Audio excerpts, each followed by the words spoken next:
The following is an educational program produced by the students of Passaic Valley High School.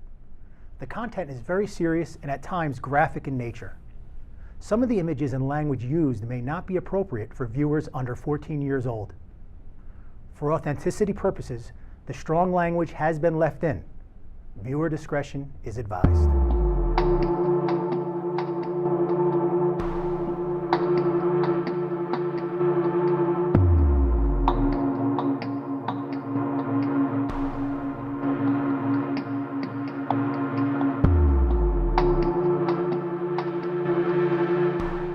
Hello, I'm Randy Rosilli, PVTV teacher here at Passaic Valley High School. Welcome to the Tunnel of Oppression, a student-created live public service presentation discussing serious issues such as prejudice, bullying, abuse, date rape, body image, and other serious social issues that teens today have to contend with. If you're a parent watching this, I recommend you watch it again with your child. If you're a student, please share this video with your parent so they know some of the things you're struggling with. Before we enter the tunnel, I'd like to introduce two women who were instrumental in putting this program together. Theater teacher and drama club advisor, Karen Atamian, and from the Teen Center, Ms. Kelly Carmichael. Thank you, ladies, for joining me. Thank you. This is the first time I've experienced something like this, and my first time through, even though I knew most of the students doing it, I was really moved by it. Can you give me a little history of where this idea came from? Well, originally, me prior being here, there was another Teen Center director who wanted to actually bring this sensory-based programming here to Passaic Valley High School. So it started out a couple years ago. It was introduced to the school, and we wanted to work with the theater department to actually have students, act out these various scenes, but really try to impact the student body and then recognizing some of the issues that teens deal with today. Okay, and some of those issues are very, very serious. Right. Karen, when she came to you or when her predecessor came to you, what was your first reaction to this type of project? We thought that it was valuable. It was a real unique experience, not only for the students who would be viewing it, but also for the theater department. I mean, it's a very challenging, exciting entertainment that is also educational and has deep insight, and there's a quality, almost like a public service announcement feel to the acting that goes behind it. So the acting students get this really unique opportunity to show how deep and skillful their talent is, while they're also really helping the student body as well. So we jumped at the opportunity. We thought it was great. We've been doing it for years, and it's for the entire freshman class. So all of the freshmen get to actually go through the tunnel, the metaphorical tunnel that we have, and experience these scenes, these scenarios that we put on, and it's in very close proximity to the actors, the people who are watching it. So I think it's impactful just all around and helpful as well. Afterwards, the students are then brought into a room. Yes. And I see that you had members of the Teen Center then, I guess, debrief the students. Tell me a little about that. So after the kids actually walk through the tunnel of oppression and they experience these various scenes, it may be difficult or hard for them to digest everything. So we have a debriefing session at the end where my mental health clinician, who's a licensed clinical social worker, actually can answer questions that they may have about the scenes or just help them digest what they have seen to get a better understanding, which is something that is necessary, I believe, in this situation with the kids walking through, because they may be struggling with some of these issues. They may know someone who may be struggling with these issues. So having the opportunity to ask questions, to find out additional resources and how they can get assistance is very important. And I did notice that because I happened to be afterwards for about 4 of them. Right. And you saw some students who were really affected by it. Right. And some students who really wanted to share how they felt, and others who were a little bit resistant to share, but you knew they wanted to. So I would love to see follow-ups, or maybe with our health teachers, this type of follow-up. I think would be invaluable Yes, to, it to definitely helping the social growth of our students. Exactly, yes. Well, I want to thank you guys for joining us. Now let's take a look at the tunnel of oppression. Another warning, some of the skits presented here are quite serious in nature. Viewer discretion is truly advised. Oh my god, I don't have vision today. I know, this locker room smells like shit. No way, it's disgusting. I know you just saw that. Yeah. Come on. Hey, Butch, take it off and raise salt. Is it true what they say? You want to be a boy? Oh, look at her, she's even wearing a hat. You know, actually, it is my business because if you think that you're a boy and you're in this locker room, I feel pretty uncomfortable with that. Repulsive, actually. Get back! Hey, leave her alone. What are you, her girlfriend? No, I'm not her girlfriend. Then walk away. So, what do you think you are? He, She, it? just forget about it. No, actually, I won't forget about it. You want to be a boy? Let's see you fight like one. See? Even crying like a little bitch.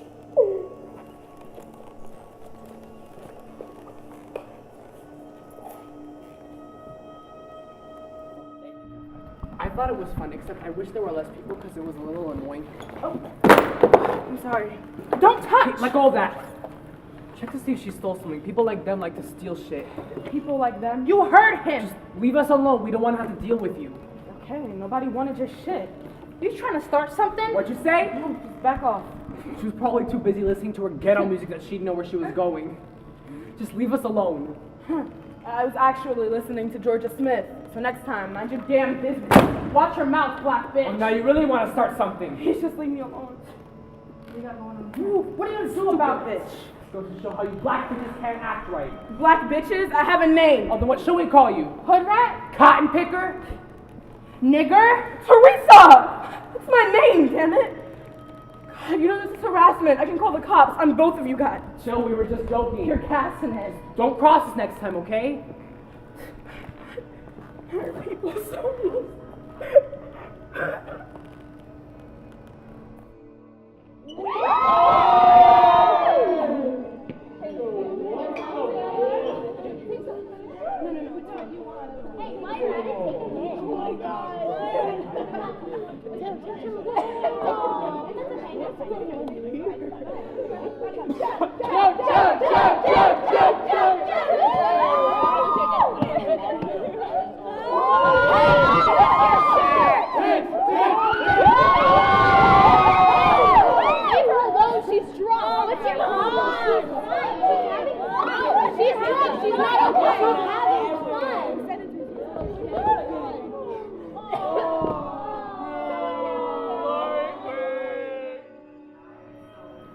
Okay, so remember that party I couldn't go to last night? Oh yeah, it was so much fun. Wish I could have been there, but I got a picture of Mia with her shirt on. No way. Yeah, here it is. Oh my gosh, she looks disgusting. So, should I post it? Definitely post it. Okay.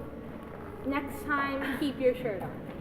Ew, look how fat she looks. She looks terrible. I feel so bad for her. Where did they get this picture from? Why would you post this? She responded, why would we post this? Well, why wouldn't we post this? You look gross. Okay, say it. I feel bad. You look gross.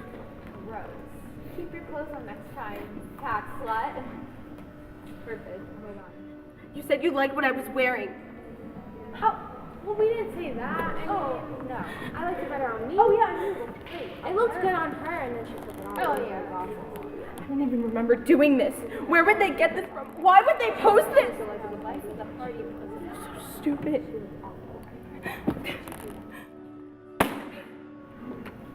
Hey, baby, what's up? What's wrong? What's this? That's from the party last night. Who is that? That's Jason, my friend. Look at who in this picture, Lara. You love that outfit. Not when I'm not around.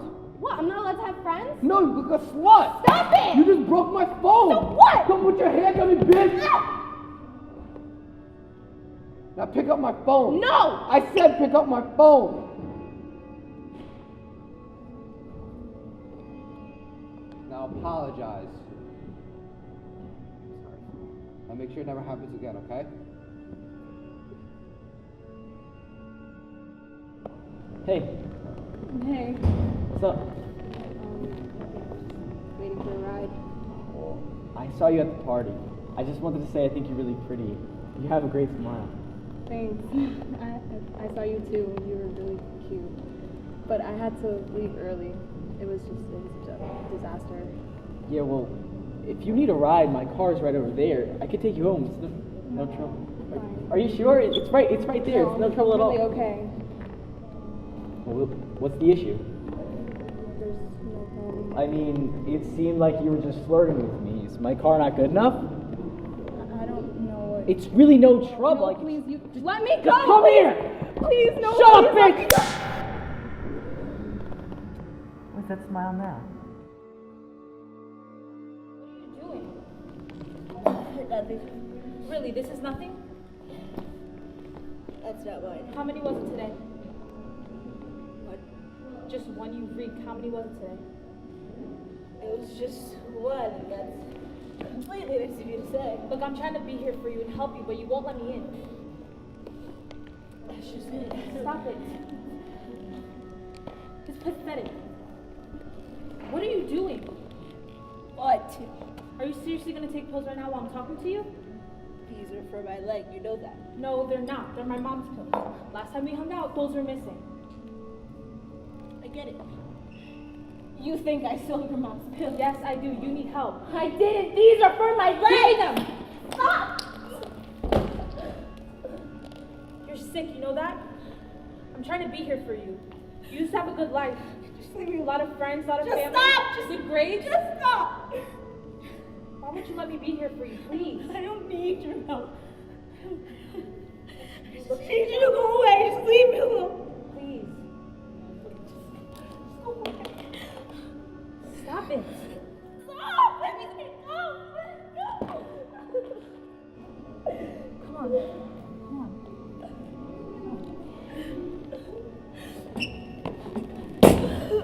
Look. I'm tired of seeing you like this. I want to be here for you. Oh, yes, you can. Yes, you can. I'm here for you, I promise. Look at me. I'm here for you. You can.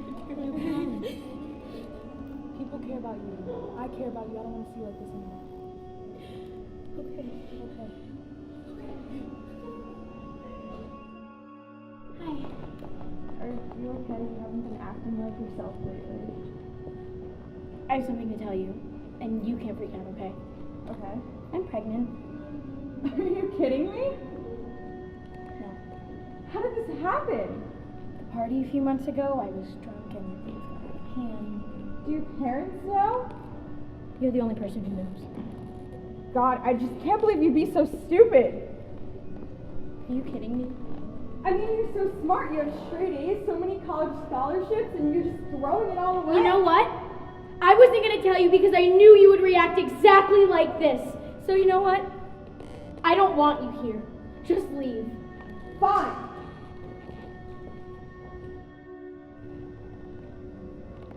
Hey! Yeah, sorry, I'm just running a little late. Yeah, no, I'll be right there. Yeah, hopefully she'll keep her shirt on this time. Yeah. Okay, I'll meet you there. Bye.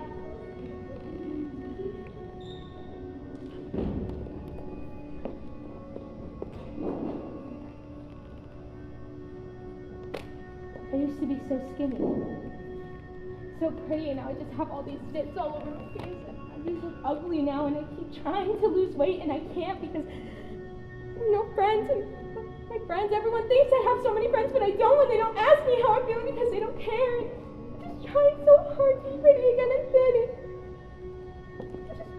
I want to be pretty like all these models in the magazines, and I can't. I just keep trying to lose weight, and I can't.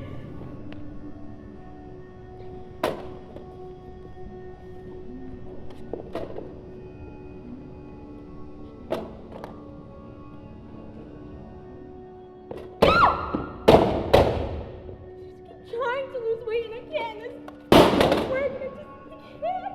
I keep trying to look like these models. It's so hard. It's so hard.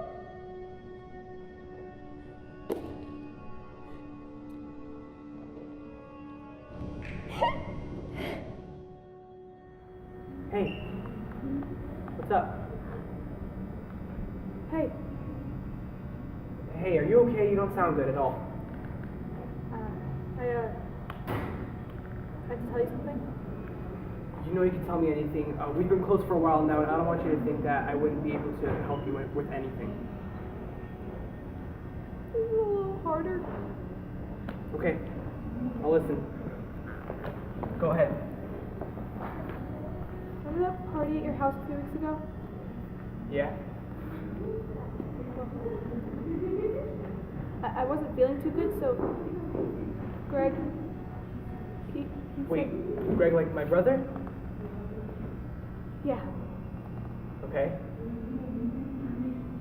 He said that I could go lay down in his room, and so he took me up there, and then he started like touching me, and then Touching you? What do you mean touching you? like he was pulling at my clothes or grabbing me, What do and you I mean? tried to get him to stop, and he This wouldn't. is funny. And he kept going. I'm not laughing.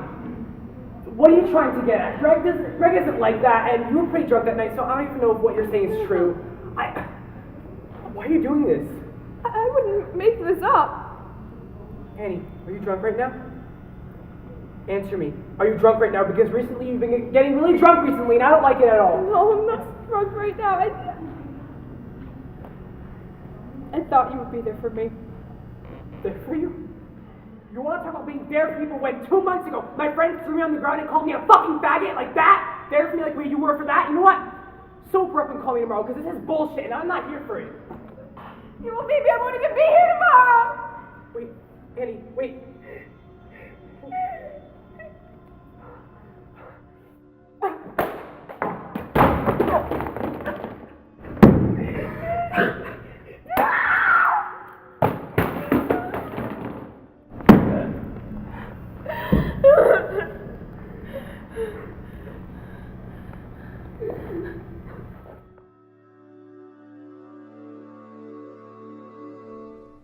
Powerful.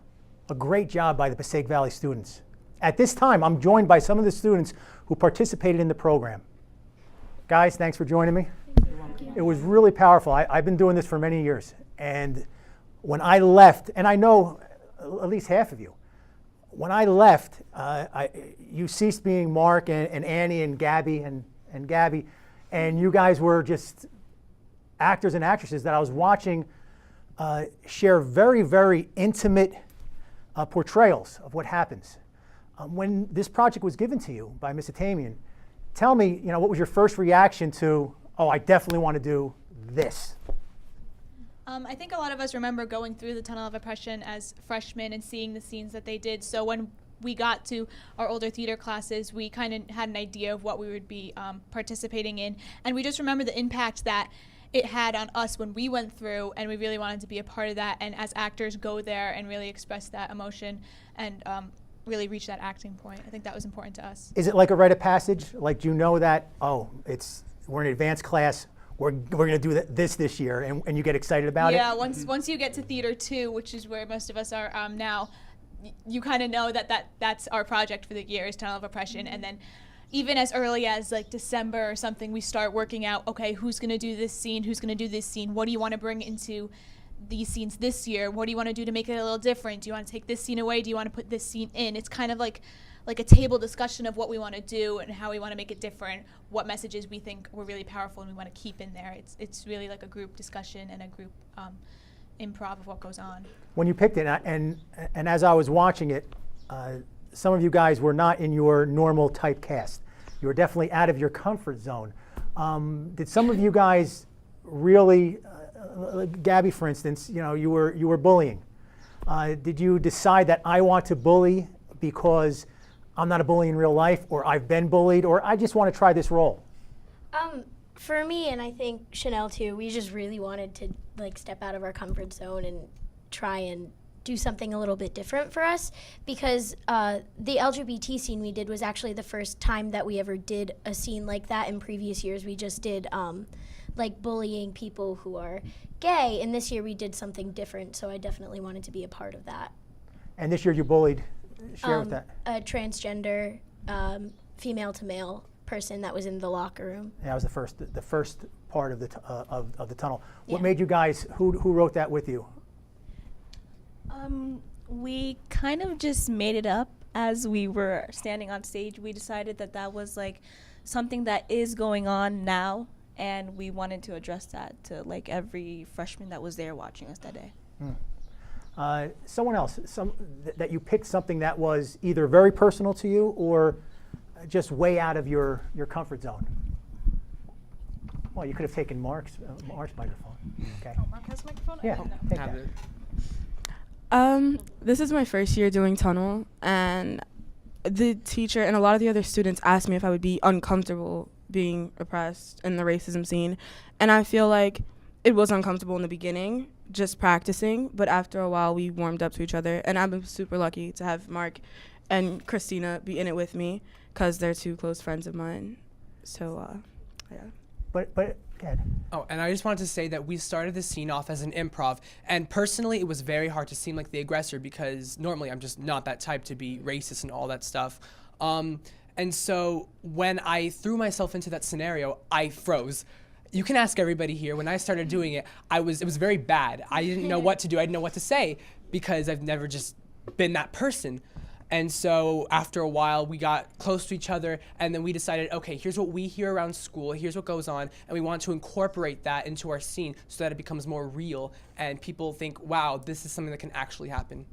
Yeah, and I think a main thing is you can't be afraid to go there. If you're gonna go there, you gotta go all the way in. You can't like put one foot in, one foot out. You have to go all the way so that you really get the message across, or else it'll kind of come off as like, you know, we're not really in it all the way. Did you guys draw from personal experiences or being bullied, being picked on, or was it something, like you said, more of an observation of others in school or in the community? Well, like I said, personally, as an aggressor, I'm not normally the type to do that. I'm very soft. I think everybody has rights and all that stuff, and I would never take them away from anybody.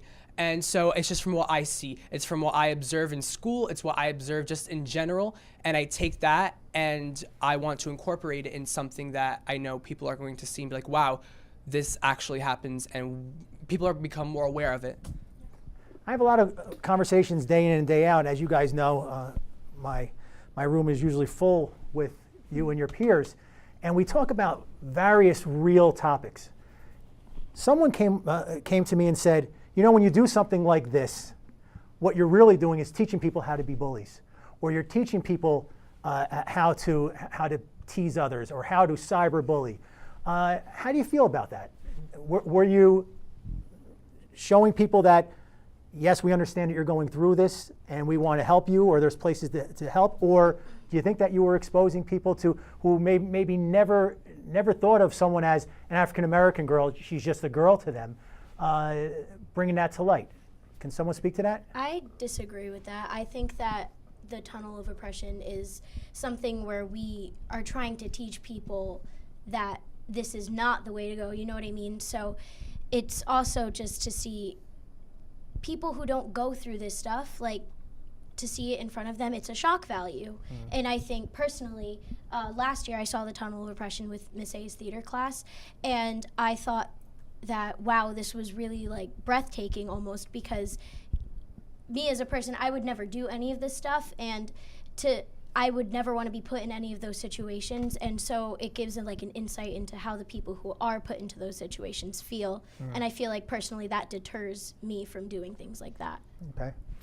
Yeah, you gotta us actors, we try to balance it out. Like, we have to play it enough where it hits the kids, but not play it down enough where it doesn't look real. And for the people that understand it, they're gonna be the ones that really accept everything that we're doing, and they're gonna be the ones that change. You know, the people that don't change, they're not really getting the full aspect of tunnel of oppression. And I think that people come to that at different times. And maybe freshman year, they're just not mature enough to really understand that. Or maybe by freshman year, for some people, unfortunately, it could be, it's never too late, but they're already, there's an indelible mark on their soul with regards to how they treat others who are different. I want to talk about Gabby's piece about body image, and this is something that's been very personal to me, and I continue to have conversations with young people about body image. And I see a big change from back in the 80s when I was in high school, and everybody was muscle heads and bigger the better and steroids and all that, to today, it's not quite the thing. But there still is that I have to look like this girl on TV, or I need to look like this guy on TV. The guy's not Arnold anymore. The guy's much smaller.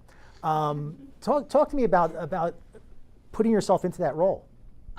For me, it was like in high school, a lot of girls go through that like daily. Like they're in their room and they're immediately judging themselves. Or like if you post a picture on the internet, like you already know you're gonna get judged, and like you zoom very close into your picture to make sure that nothing's wrong with it, because you think that everyone's doing that, and everyone is doing that. So there's a lot of judgment going on. So when I chose my piece, I wanted it to be very impactful. And like after hearing like the kids come out of it, like I heard them say like, oh, we wanted to help the girl with the body image, like we've been there before. And that like really hurts me, because sometimes the people who are going through something like that feel like they can't tell anyone. And like the truth is, you can tell people. You could tell your mom and your parents. And like I had a friend once who was going through something like that, and that's why it really like touched me to do something like that and reach out to the girls or the guys even that are going through that, that they're not alone, and that they have friends out there that can help them, and that you're beautiful. No matter like what you look like, what shape or size you are, like you're always beautiful. There's always something significantly different about you than anyone else. So like that's why I chose that. It's a deep message, way beyond your years, and I thought it was great. And even the ending, and I think the ending was maybe not picked up as much. At the end, you go and you cut yourself, and self-harm because you don't know how to deal with what you're going through. Someone speak to me about that, about maybe how you were able to put yourself in the shoes of someone else who maybe does self-harm or maybe is self-loathing. Can someone share that with me? Get Chanel at the end. Get her super speaker power down there. All right, so basically my scene was on drug abuse, and towards the end of my scene, I say that I can't get my pill bottles open. And that was a sign of I wanted to die and I wanted to let everything go. And I personally felt that that was very deep to me, because I have seen people give up on themselves so many times to the point where they think that they're completely done living here. Like they have no other choice, like they need help. And I felt like that was a great message to show people, because starting like freshman year into high school, your life literally changes.